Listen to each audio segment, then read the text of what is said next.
probably won't happen fast, but like with the knowledge, with nervous system, with co-regulation, this science and information becoming much more mainstream, do you see hospitals having to adapt? Well, that was not the answer I wanted. Shit. How do we get out of this?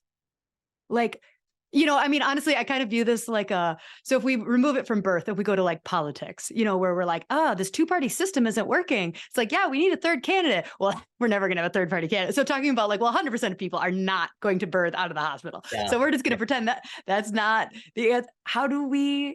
How does this shape out? What's your prediction for the next 10, 20 years? Yeah, usually people ask me, how do we change the system or whatever? And it's like, guys, I don't fucking know. But what I Mhm. do know is you can make this system that is preying on your tendency to live a less than stellar life. And I don't mean like go and buy expensive ground meat or bone marrow or whatever. I mean, like they're not compelled for you to have an exceptional birth. They're relying on your fear of something bad happening in order to go into the hospital and have a birth, which is why 98 to 99% of babies in the United States is still being born in the hospital.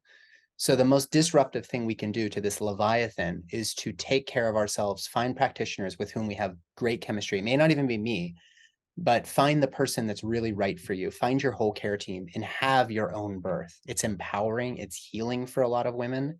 A lot of families feel like they finally kind of grasp this sovereignty, this concept where there is great freedom in just saying, no, thank you. I'm going to do it my way.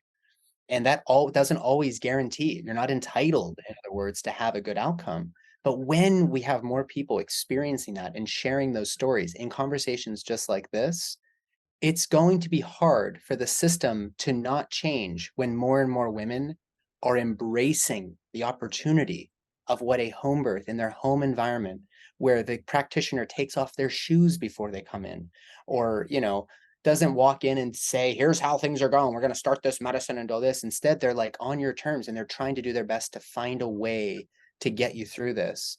When more women have that experience and are talking about that experience, and we talk about co-regulation and why it's so important to leave the baby on the chest, like simple, free things. We can do all the other stuff. Just wait until tomorrow when we can start having people appreciate through direct experience what this feels like, not the data. What does it feel like for you? Then I think more and more people start opting out of paying into that model, and the model is going to be compelled to change.